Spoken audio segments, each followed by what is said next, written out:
He said in verses 6 and 8, "And ye shall hear of wars and rumors of wars. See that you be not troubled.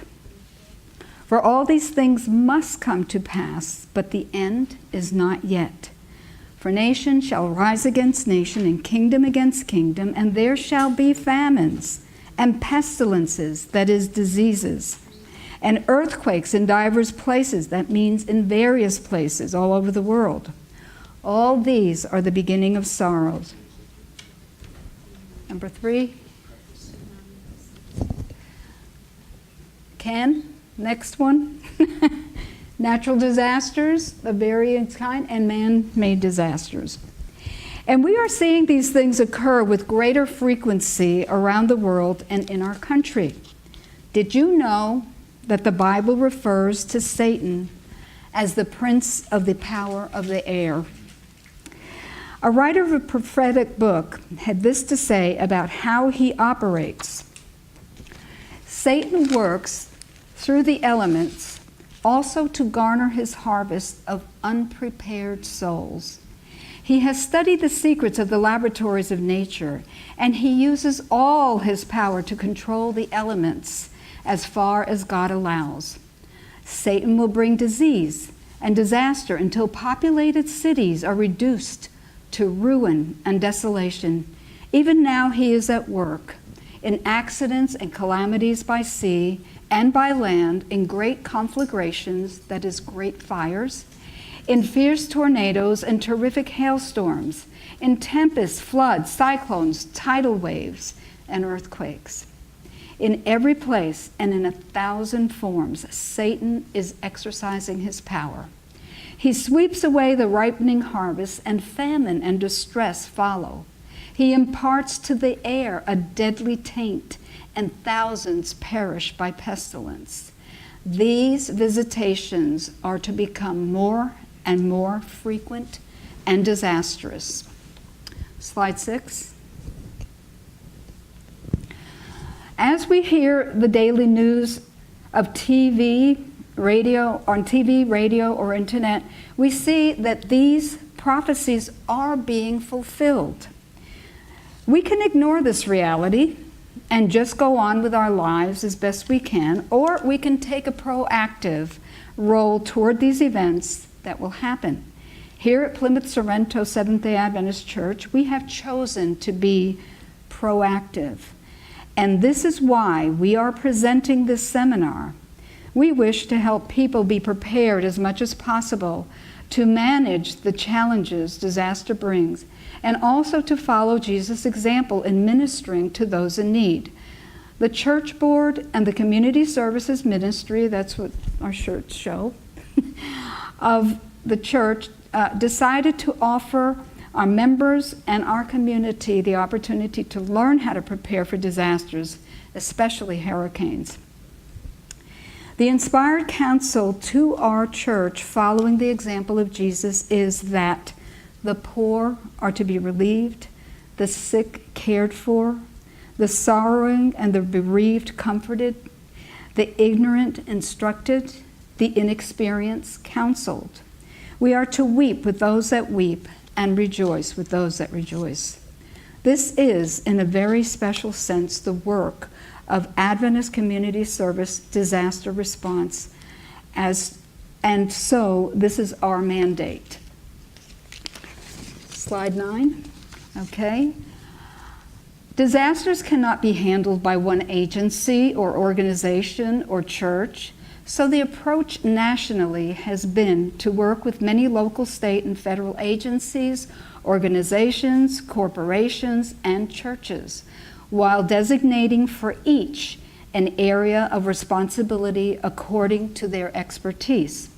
For example, the Baptist churches are counted on nationally to handle feeding of great numbers of people.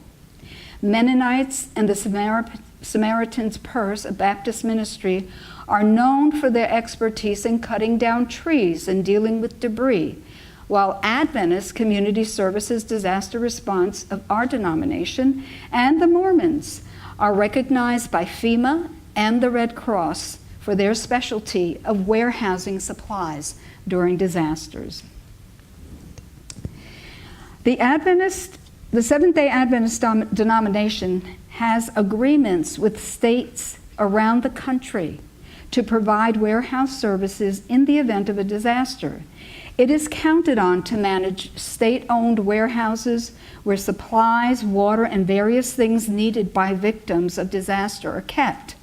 That's because the Adventists, over several decades, have established a unique expertise in disaster warehousing, collecting, logging, organizing, and distributing relief supplies in cooperation with government disaster response agencies. The Red Cross is an important national agency that coordinates the work of all the organizations, churches, and agencies. FEMA is a federal agency that deals with all aspects of disaster relief. Each organization, ministry, or agency has specific roles, and a sophisticated communication and coordination network assures that their efforts don't overlap or get in the way of each other.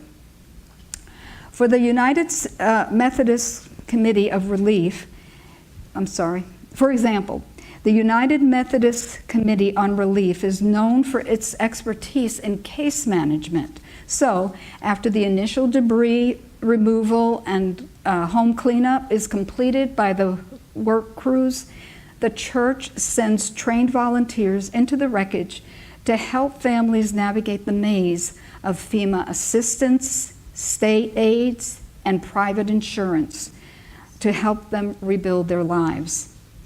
It also trains other nonprofits to send their own case managers into the disaster zone. These case managers are trained, they are badged, they are background checked, and then they become part of the team. And there's another organization called the National Voluntary Organization Active in Disaster. Okay, it's an alliance of volunteer organizations that are helping FEMA channel disaster assistance into affected areas. About 75% of the organizations that are part of the alliance are faith-based. Something that we can be pleased about. There are also other faith groups, including Islamic, Buddhist, and Jewish relief agencies at work in disaster zones. Needless to say, FEMA's success relies on the cooperation of faith-based nonprofit organizations and churches. Now it's quiz time. So I'm going to ask Ken and is Marissa here? And Ron? You're going to get a little quiz. I don't know if that's enough. If there isn't, I have more. And I'm not so much interested in going it over with you, but I want you to have it so that as we all present, see if you can come up with the correct answers, all right? We're not going to go over it until the end of the seminar, but this will keep you focused so that you can determine whether you knew that or you learned something new, and it will make it a little bit more fun trying to do this. Okay.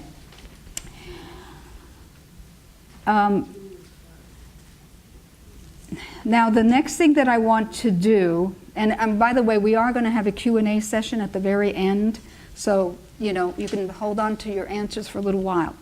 So the next thing that we're going to do right now is show you a nearly 10-minute video which has to do with 7 ways to survive natural disasters.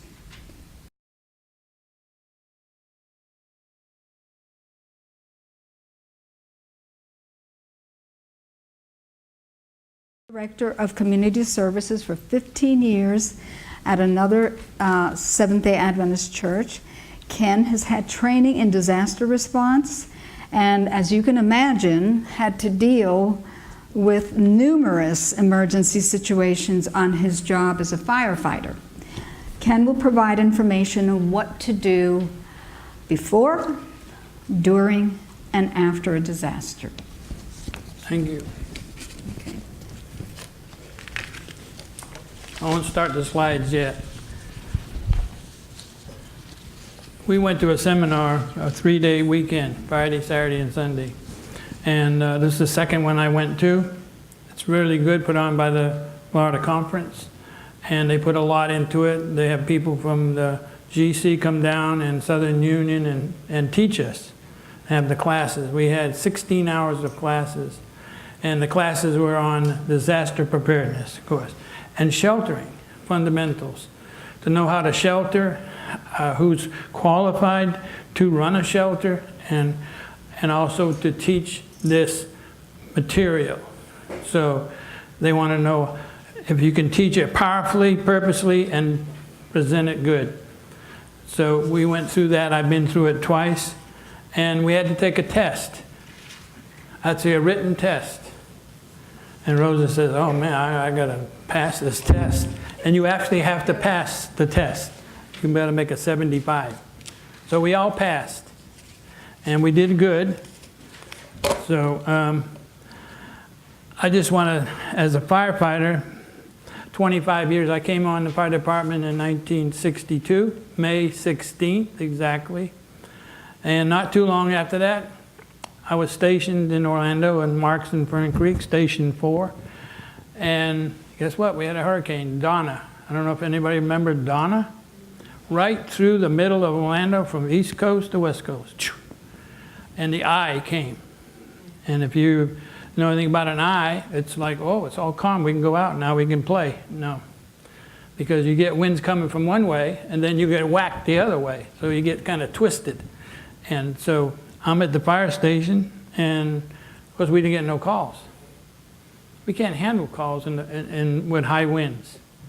And so we went outside, we lifted the door, and we couldn't have gone anywhere because all the trees were down.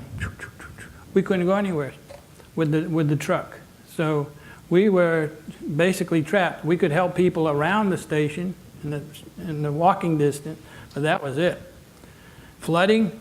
There was an area on the west Winter Garden Road. The houses were built kind of like in a valley. Well, we went over there, and all you could see is roofs, and then no houses. It filled up because their drainage system quit, and it was pumped out, but it quit, so it filled up. So can we have floods here? Yes, we can have floods, like in North Carolina's having this. The rain just sits there and it rains.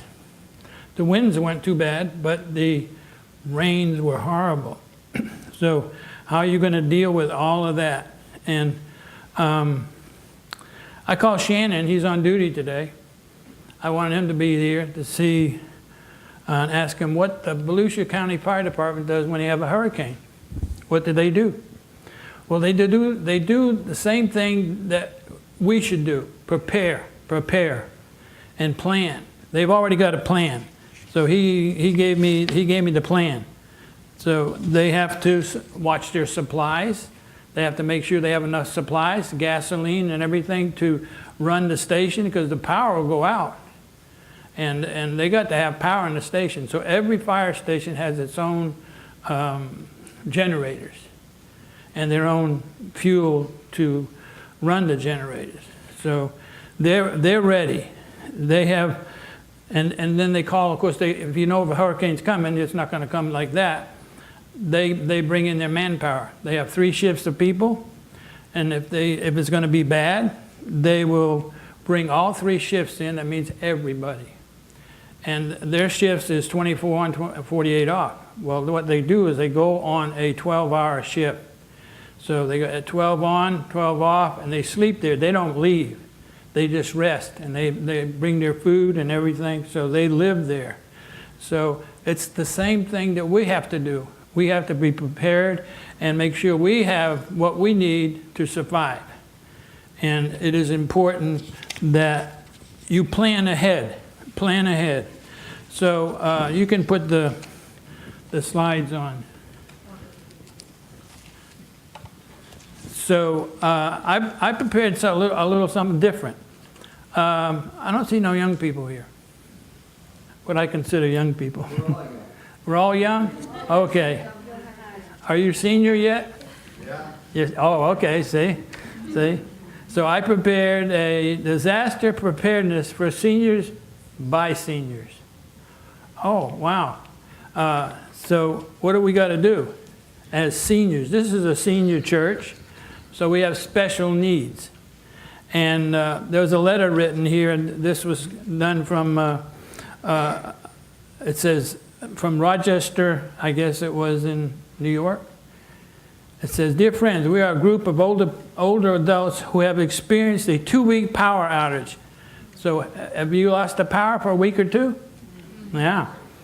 So when a massive ice storm comes, because we don't have an ice storm in New York, we were unprepared for such a disaster. If we had only taken a few simple steps to prepare ourselves for such an event, we could have eliminated many hardships had we had endured. So we are just like many of you.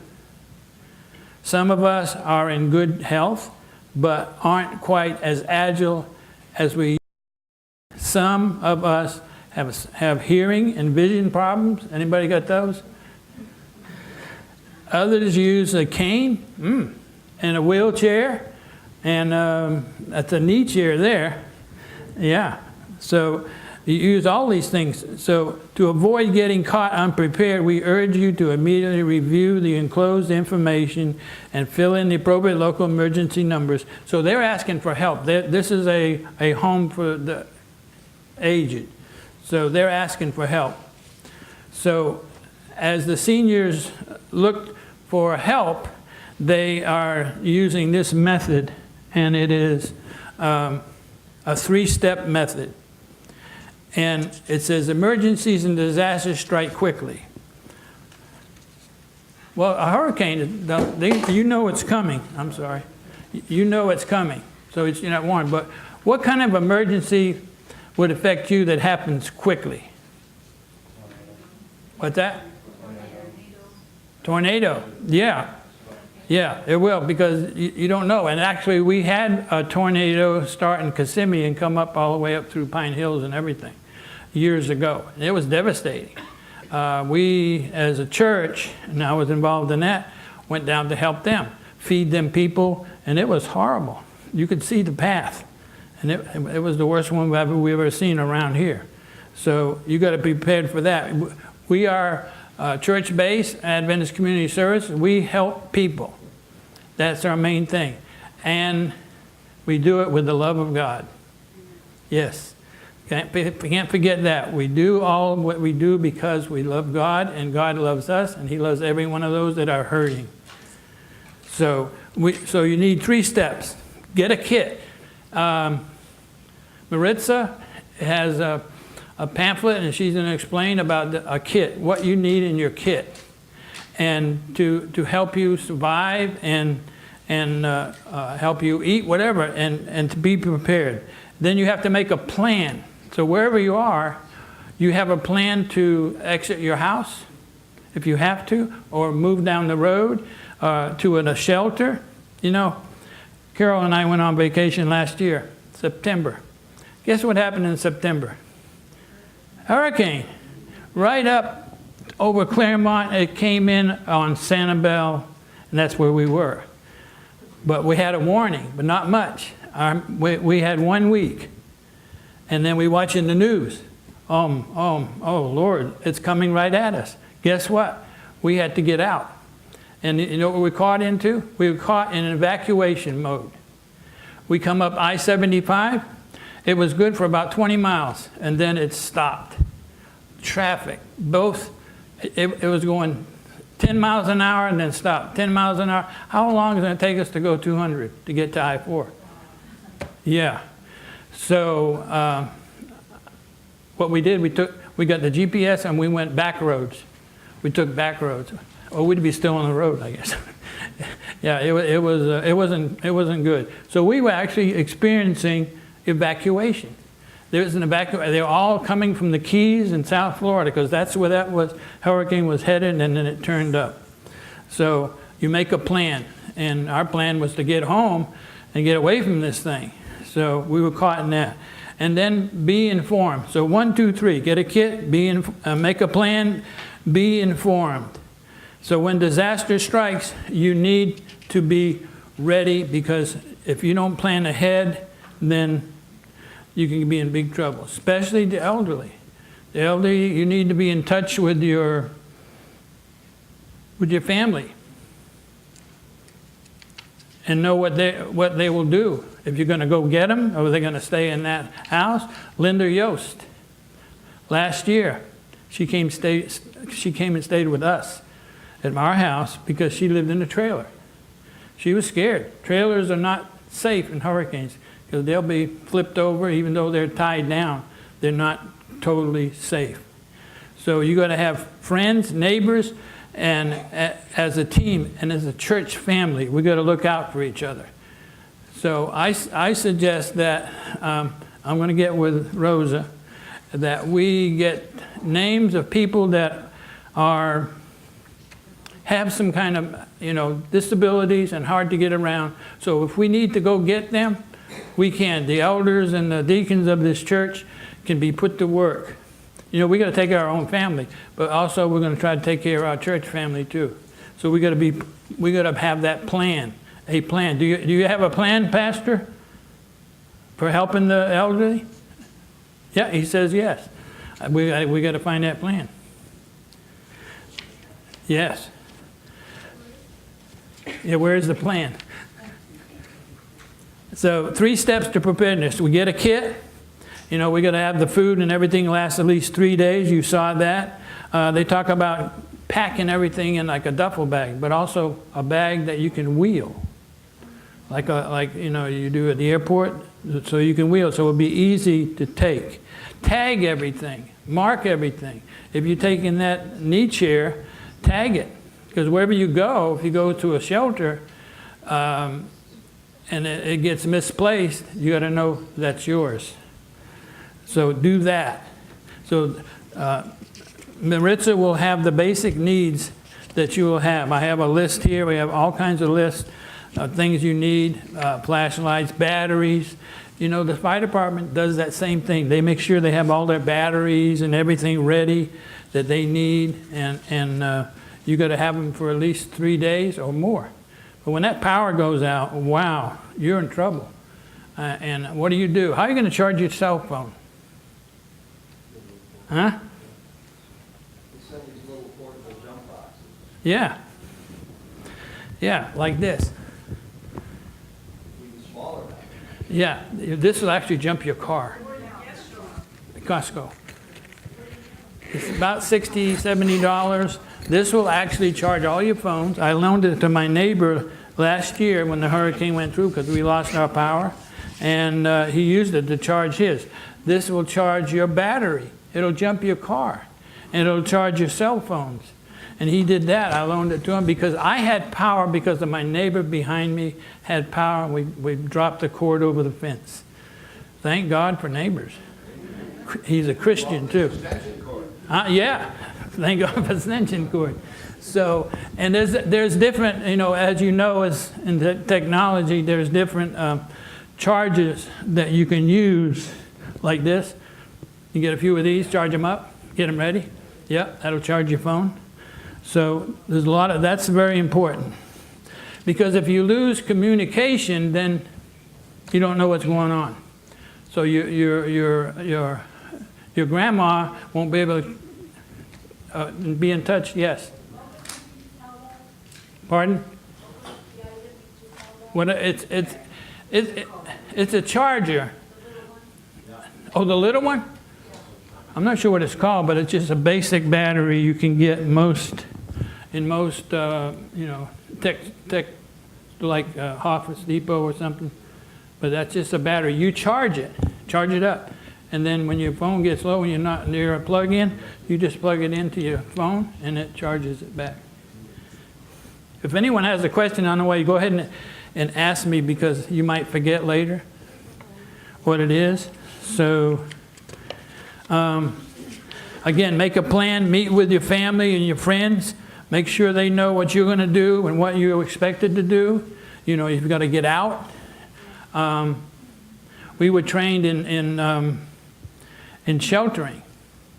You've got to find out where the shelters are. our friend Terry that was baptized here not too long, she'd been sick, and her mother Fran. This last year, in that hurricane, they lost power. They live in an apartment building. They lost power for, I guess it was 2 weeks. So they finally had to go. They had to go to a shelter. Where did they go? Northland Church. They were in there. They went over. They treated them nice. They fed them. But you know, you have to have a proper run shelter, or it can be chaos in a shelter. I mean, you're dealing with people, and you know, they're moved out of their comfort zone, and they're hurting, and they're sleeping on a cot next to another cot, next to another cot. You either can make friends, or you can, you know, you can talk about God and everything. Some people don't want to hear about God. They're going to blame God. Oh, look what he did. You know, look why I'm here.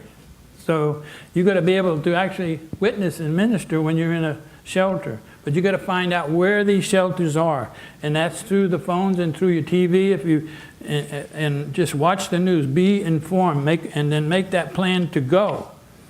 Okay, suppose you got a pet. What are you going to do with the pet? Suppose you got an animal that's a rescue, and not a rescue, but a service dog. It has to go with you. The shelters will accept shelter properly. What do you call licensed? Yes, dogs. So it's okay. But if it's just a regular pet, no. You have to make sure that your pet is put in a vet facility where they can, you know, take care of it for you. So, but just bringing a pet, it has to be one that is approved. So you think about that. Sometimes people don't think about their pet. And so those 3 steps. There's another disaster that happens just to you. And it happened to, and she's not here today, she was going to come, Joanna, a friend of ours. She had a fire, a kitchen fire. She got burnt. She tried to put it out, she got burnt in her arm. And there's a fire. You're going to try to put out a fire? Don't. If you have an oven fire, don't open the oven. Turn it off. Don't worry about the oven. It's going to go out because it's going to run out of oxygen. So don't worry. And if you have it on top of the fire, you know, a pot on there that's burning, just get out and call 911. They'll be there in a couple minutes to put it out. But if you try to fight it and then call 911, you might not be able to call 911. Do you know what kills you in a fire? Lack of oxygen. Yeah. It's carbon monoxide. Carbon monoxide is a colorless, odorless gas. And if you're sleeping and there's carbon monoxide in the room, you won't even know it because it's tasteless too. But the smoke will wake you up. So the smoke, there's carbon monoxide in it. Remember, I think I told a children's story. And I said, if you woke up and your room is full of smoke, get down on the floor and fall in love with the floor, because kiss that floor, because there's some oxygen there. A couple of inches, there's some oxygen, and you just crawl out like a snake. And you can crawl out to the door and get out. There's always some oxygen on the lower area of the floor, always. So don't panic and stand up. That's the worst thing you can do. Drop to the floor and crawl out, find a door. Also be familiar about, you know, escape routes to get out of your building or your house. And plan those too, especially if you're elderly and get confused. You got to plan those and do those regularly. There's something here about insurance. Everybody should have insurance, but maybe they don't. But if they do, you want to take pictures of stuff you have now. Because if they're burned up or thrown up and busted off, you don't even know what it is. And they can say, well, I don't know what you have. I'm not going to cover you something you don't know you had. Take pictures. Those pictures are valuable. Records. Valuable records. Make copies. The originals keep in a safe, probably in the bank. Do that, but make copies. And keep those vital records. And then you have the medicines. You want to keep a record of those and bring them with you in a sealed bag. So all that into one bag. So be ready with that. Community assessments. They talk about hearing aids too. So make sure you have your hearing aid and everything that goes with it. So hurricanes, thunderstorms, flooding, home fires, wildfires. Wildfires, the fire department will take care of them, but sometimes it'll come up behind you if you live in the woods. Ron was telling me about him. He had a fire in the back, and there's woods back there, so it was a woods fire. So you got to worry, but you call 911 fire department. They will be there. Little things here. It says, do you live alone? Do you drive a car? Maybe they don't drive a car, or maybe they do.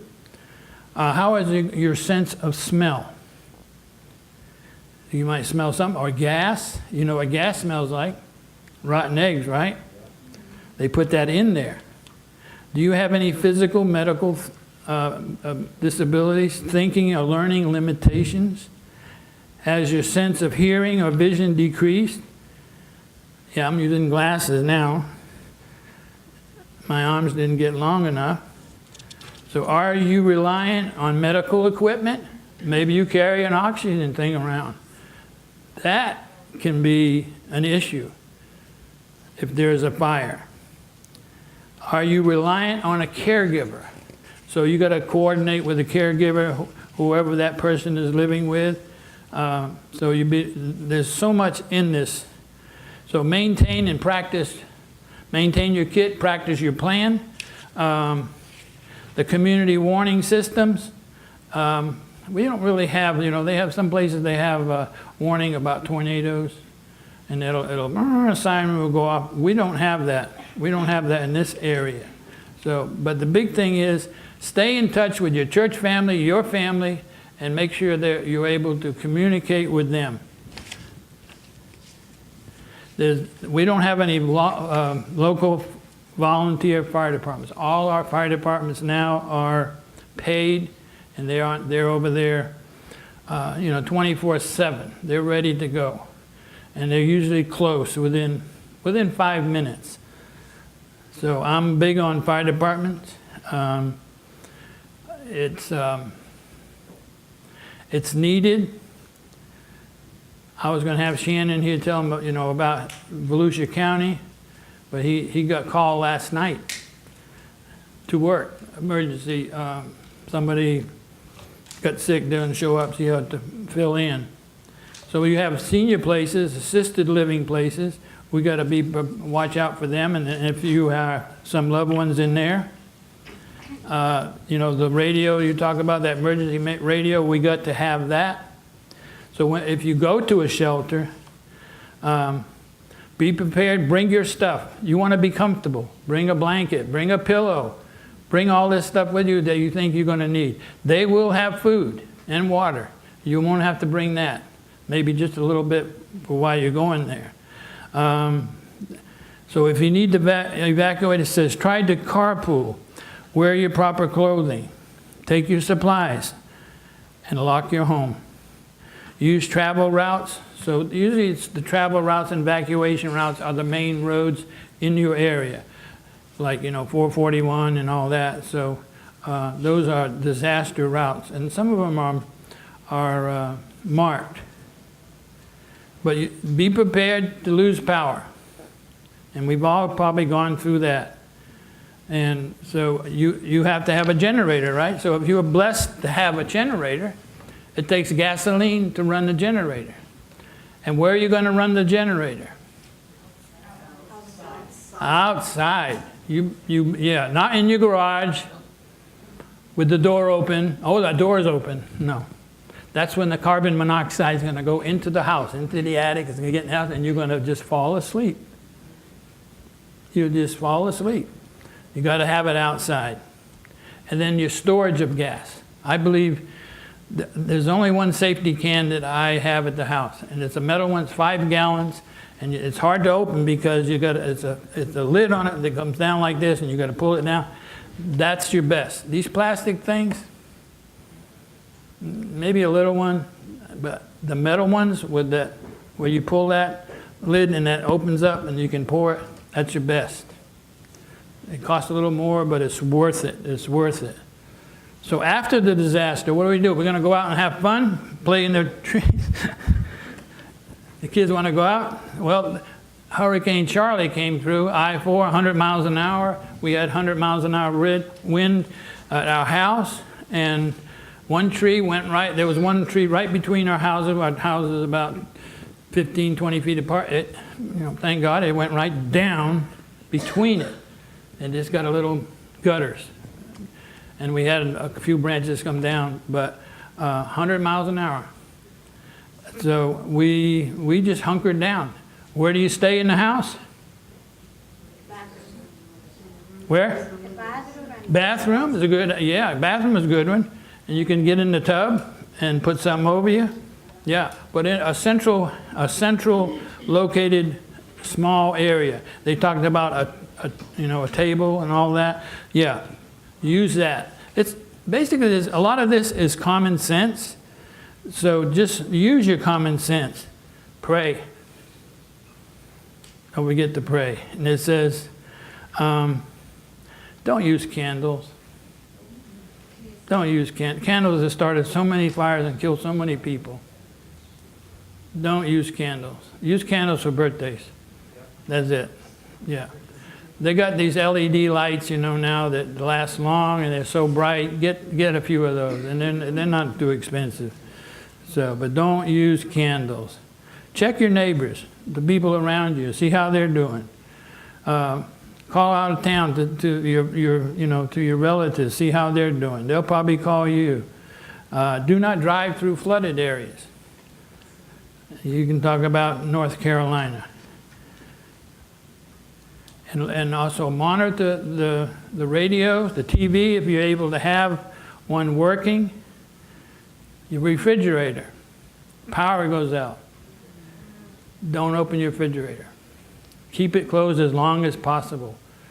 Because you start opening it, then you're going to lose the cold, it's not going to be cooling, and you're going to lose your food. So by me bringing that cord over the back of the fence from that blessed neighbor, I don't know why he always has power. Maybe he's closer to the Lord. I don't know. But I'm blessed by able to get that, and I plug my refrigerators in. Oh, that is so good. Otherwise, you have to get ice. You might want to get ice in a cooler beforehand. You see it's coming, you know it's going to lose power. So that'll help you. And of course, the generators again, be very cautious of them. After everything's over, people are going to come by and say, I'll cut your trees. I'll help you do this. I'll only do it for $50. Beware of those. Those are scams, and then these people are not insured. If they get hurt, you can lose your house as far as money-wise. So watch out for these scams. Some people mean good. Unless it's your neighbor, watch out for strangers coming by trying to help you out for a little bit of money. Be careful, be careful. As elderly, and when we are in our house, our kids, our grandkids, when they come over, put them to work. It depends on how big they are. Here, I got a broomstick. Would you test my smoke detector? They love to do that. They want to help. So put them to work. Let your kids go over and help their grandpa and grandma. Yeah. They will love it. So the special needs people, you got to be especially, aware of those and make sure they are taken care of. So, and I like this one here. It says, the reactions, the emotional, psychological effects often cause emotional distress. Being prepared will lessen your anxiety. So when you're not sure about something, you're not prepared, the anxiety goes way up, and you can be, emotionally a wreck. So you have stomach aches, sleeping, headaches, appetite disturbances, sadness, depression, confusion, disorientation. But look at this. Some typical spiritual reactions. Their anger with God, questioning one's spiritual beliefs, and increase in prayer. When 9/11 happened, what happened to the churches? Everyone went to church looking for God. They thought this is the end. They need to find spiritual reason for the disaster. That's when our church comes into play, that we can be an assist for that. You see somebody, neighbors that need comforting, bring them God, bring them the Bible. Because they might be blaming God, and you got to show them who is doing this. So we get behind it. So everyone is affected by disasters, not just seniors, everyone. So keep that in mind too. Make preparation, makes a difference. So the summary, take responsibility, plan now, listen for information on the radio. In some communities who need help with transportation, call your emergency management office, gather essential supplies. You can call community service. You can call the conference. You can call the Southern Union. And they will direct you to different areas where you can get help. And this is Southern Union right here. This is Adventist Community Services here, what they offer. So they even have these things you can put in your wallet they call Southern Union, because they will set up huge gatherings of material for people. And when they gather these things, we were told that we don't take stuff. We take new stuff. We don't take somebody's old shirts and all this, shoes. No, we don't take that. We don't have time to clean that up. We take all new stuff in these warehousing things. So, but you want to give some of your clothes you don't use anymore, Salvation Army and all these other will take it, and they'll clean it up. But Adventist Community Services, they don't do that. They don't do that because they're in a speed mode. They want good stuff, and they'll box it all up and categorize it. So they will do that. So Maritza is going to show you and actually present you with some handouts on what you need, and to actually a list. There's a lot of information. She did a wonderful job on this. And she will have also a gift for you when we leave. And then we're gonna be eating and snacking in the fellowship hall. Any question? Okay? I know, people will blame God for disasters and stuff like that. And the Bible says that Satan's a liar and a murderer. You tell him, if God wasn't our buffer, he would already have us dead. Yes. So you said you better thank God instead of blaming him. You're right. You're right. You came a little bit after we said that, but we talked about the fact that the Bible actually says that Satan is the prince of the power of the air. Yeah. And he has a certain amount of control over it. But God will only give him so much. That's He's right. going to Yeah. have the final say. Yep. Yep. Yeah. I appreciate you all showing up.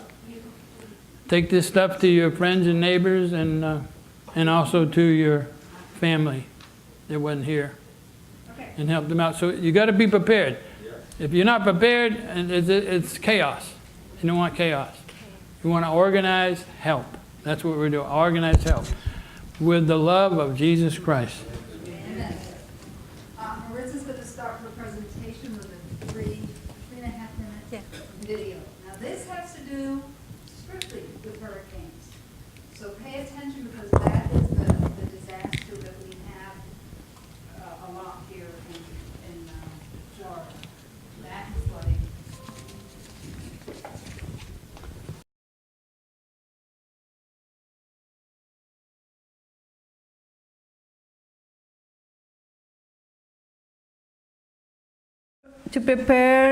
To be prepared when you lose your basic service like electricity and water. Next. Let's start with vehicle safety. You know that try to keep all those things in your car. Carry always a first aid kit, Be sure that you have your car full of gasoline. If you can have an extra gallons, inside the trunk, you can do it. And something is very important, have an emergency card with family information. Please, if you have the opportunity to put pictures with your kids, the kids, sometimes they don't know their names. So if they put it in, if something happened and they put it in different places, how they know the name and the parents and everything. So put the emergency card in your wallet, in the wallet of the car, and also behind the car seat. Include extra things like flashlights, LED, jumper cables, extra batteries. And include road flares that help you in case of an emergency. Next.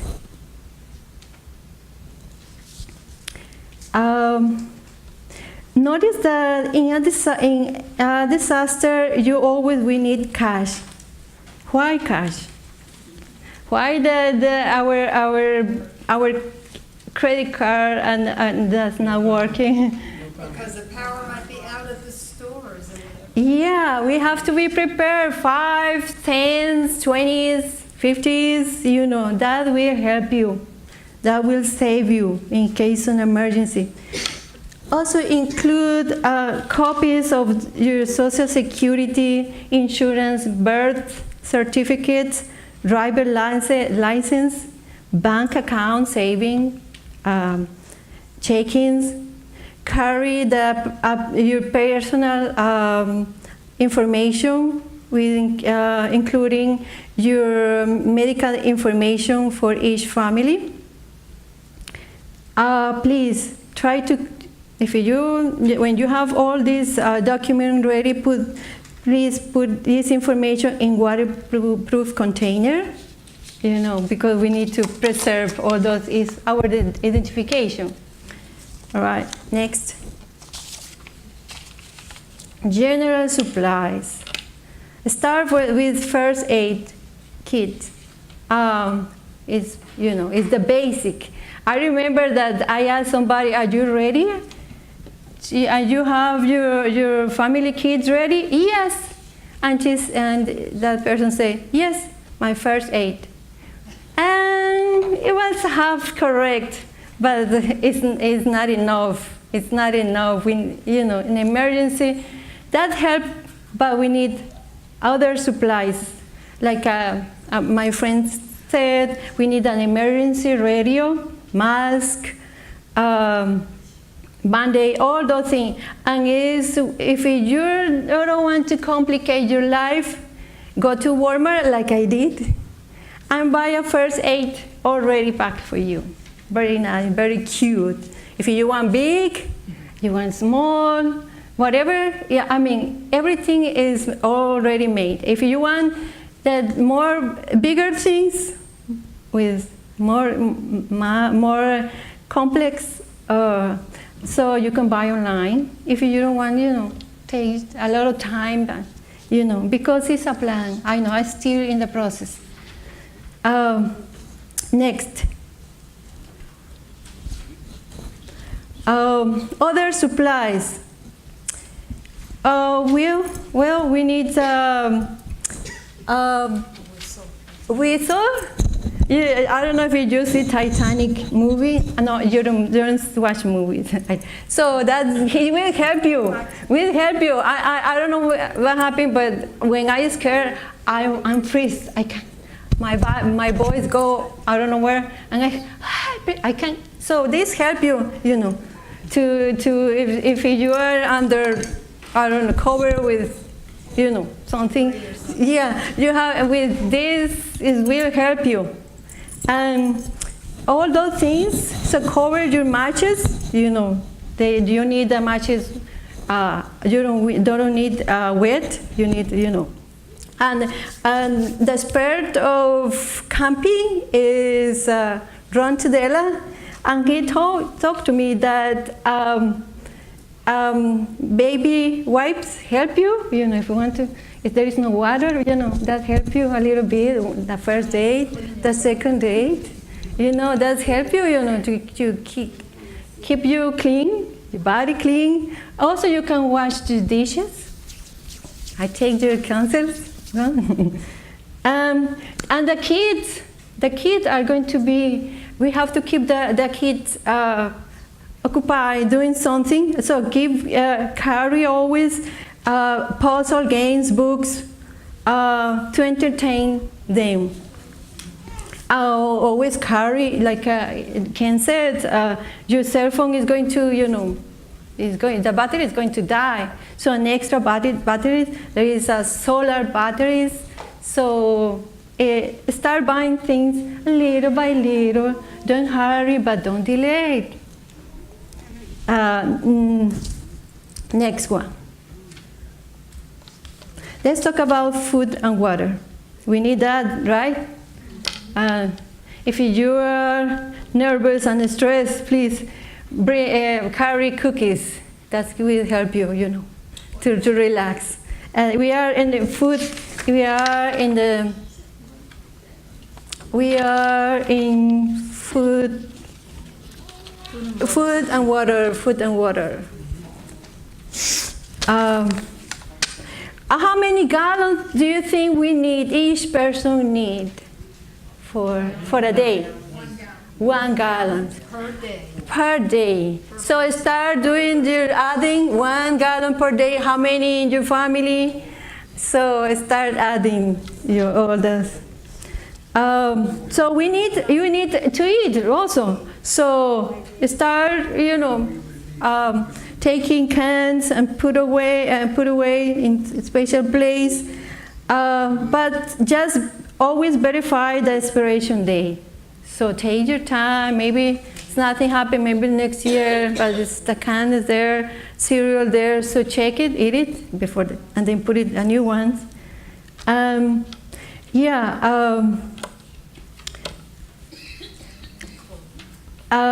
Let's go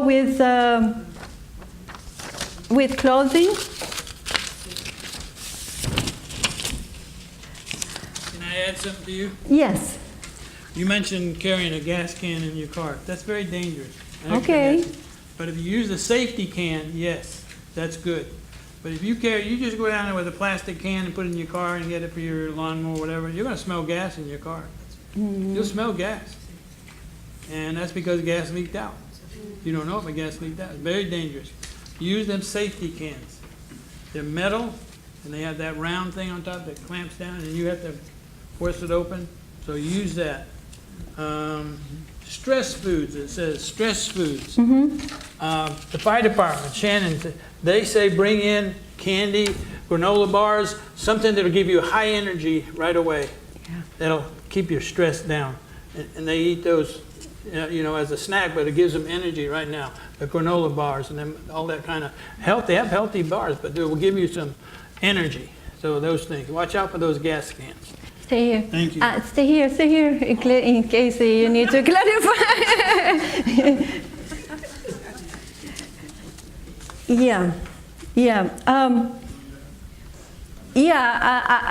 Somebody can say, I don't like that stuff. I don't like, I don't want the bars, cereal. You know, look for your favorite things, but it's just to survive. It's not going to be delicious for you. It's just to keep you, you know, with energy and conscience what happened around you. Okay, next. And I put this separated plastic eating utensils because I was thinking it was I use my house plates, plastic, but no, like when you go to camping or something like that, they're different. It's throw away, but they're not very practical when you are in a situation. But really, it's not good. It's a little garbage, and this is a plastic. Yeah, plastic good because if it gets wet, it don't matter.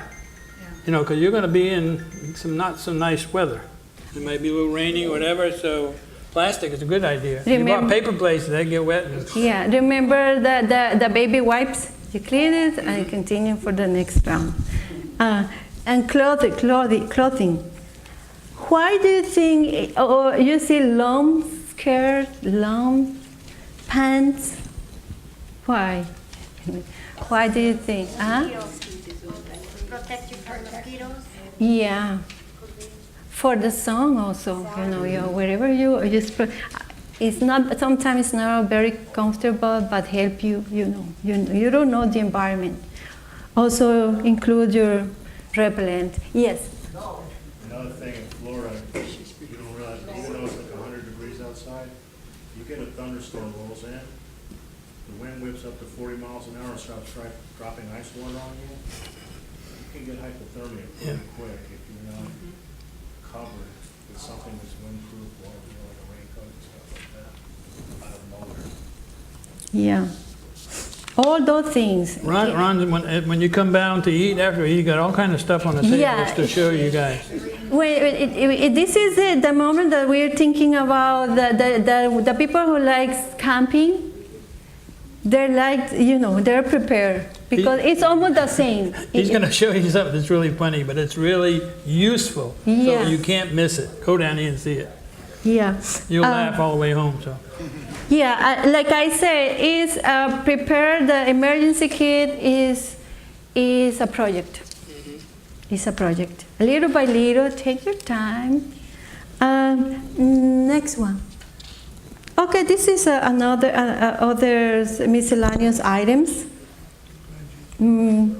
Adding the tent, the fire extinguisher, paper towels. You need this, if you can find a first aid manual, will be good. Next one. Other miscellaneous, you can see. Why? I mean, I don't know what is the north, the east. My husband say, watch the sun. But if there is no sun, what? I mean, I can't. Well, I mean, I'm not good in to see, so I think it's good to get a compass. Yes. Why I include bleach there? Why bleach? It's weird, right? Well, because Bleach. sometimes, like in a flooding situation, some of your belongings may get into the sewer water and so things like that, and you want to be able to clean off things because there's a lot of bacteria. That's right, as a disinfectant. Right? Yeah, that help you. But another thing, if you don't have water, I mean you have water, but if the water is contaminated, that will help you. And here, give you the how much water? The proportion. The proportion, yes. Yes.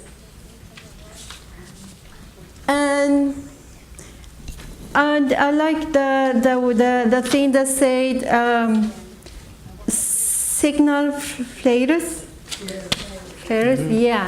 I didn't know that. You know, it's a good idea. You know, the whistle and this, you know, help you. You know, to people to find you in case of an emergency. Next one.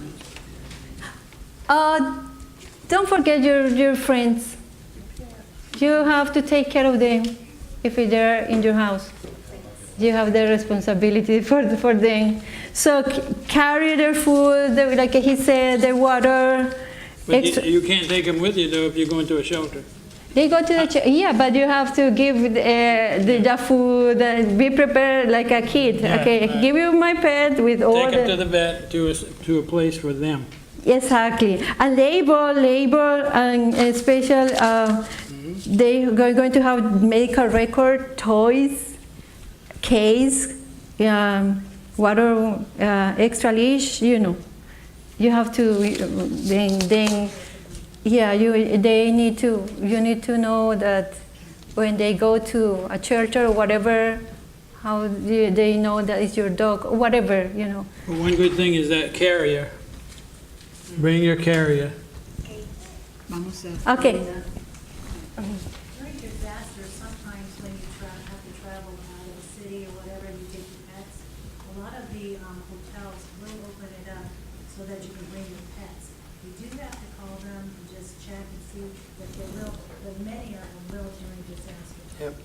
Okay, we are going to, Yeah, all that information is good. We need to, you know, do this back and forth, open up, and this is good for both of us, everyone to know these little things that we benefit us.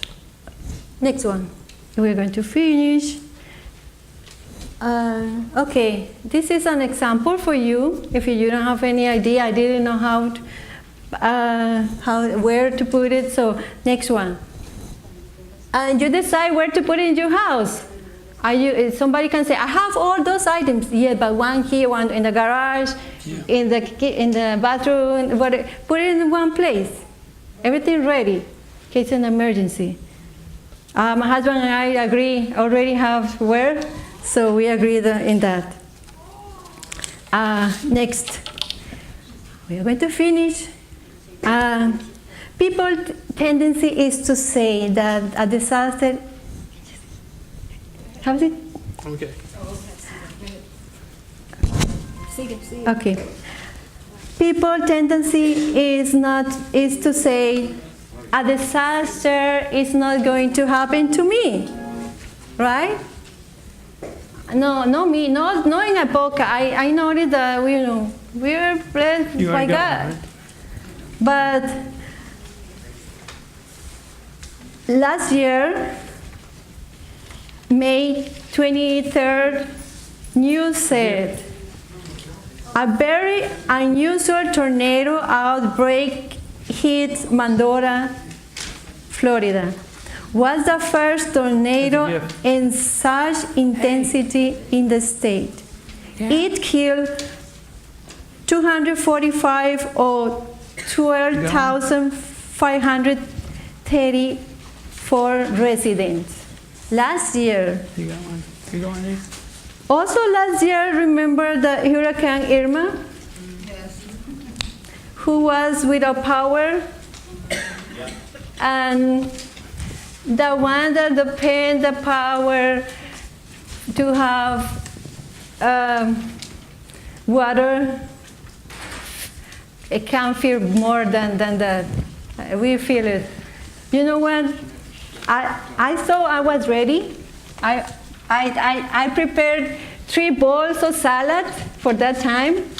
1 vegetable, 1 fruit, and the others, no, I don't remember, spaghetti, whatever. I was ready. I was ready. Food, what else do you want? But we were not ready. I said to my husband, no, we were not ready. I didn't know that it wasn't.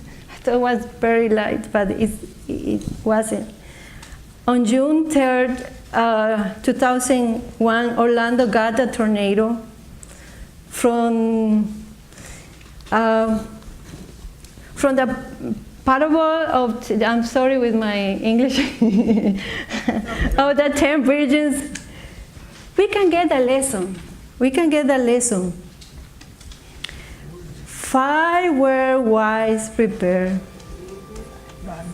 and the other 5 were foolish. They were not prepared. When the bridegroom was coming, the 5 foolish asked to the other for oil. But the wise said, no, I will need for my lamp. The same is going to happen for those who are not prepared for a disaster. He said, sometimes maybe the fire department are not going to be, they have to. No, they won't. They won't. They can't go out during a storm. I think it's 40 miles an hour. When it hits 40, they shut down. So you can call all you want, they're not coming. So keep that in mind. Oh, look at this, it's really bad. But you don't have to wait till it's over. then they're going to go where they can. Like when I was at Station 4 and we couldn't go. We could go out where we could walk, but we couldn't take that truck out. So, wow. The same thing can happen for those who not prepare for the disaster. And they will need and ask others, can you give me water or something? And you know what? The other are going to say, we're sorry, but we will need this water and food for myself, for my family. And also, next one. Also, will happen like in Noah days when people did not believe in the blood. No, the blood is not coming. It's not going to happen. It's nothing. Never happened. How it's going to happen now? Did not believe in the blood. Noah announced, and sadly, the flood came and swept them. We need to give a good testimony as a Christian. Right? Jesus always wants us to be prepared today. I challenge you to be prepared. And please, if you can give me a feedback and approach to me or to Rosa and Ken, Marixa, look, and share a picture of your emergency kit. Look, I did prepare my emergency kit. Show me if you want to share with here in the church to the rest, because we need to contact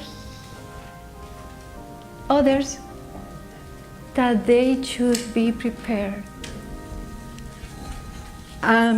If you, and I challenge you, I don't know if let's say Randy approached to me and said, Marixa, I want to show you, look, this is my family emergency kit, and give me a picture if you want to. And I challenge you, if you want to do that, let me know. Be prepared. Share with others. I humbly, I want to show mine over there. It's not perfect, but this class that we're taking in the community service helped me a lot. I always say to my husband, I need to prepare my family emergency kit. And he said, yeah, and I'm in the process.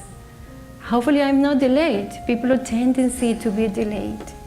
I want to take this away. I want to be prepared, like we want to be prepared when Jesus comes. And again, be prepared, be a testimony, and God might bless you. Amen. First of all, I want to thank my assistant for helping me put this together. They really did a lot of work doing research, gathering information, preparing. So,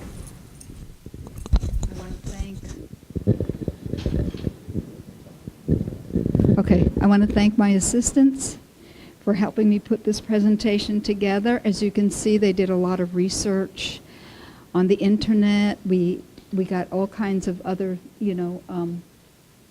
pamphlets and articles and so forth to bring you information that really is going to be useful to you as you prepare for disaster.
Yes, it's prayer. Could I just mention something before we do?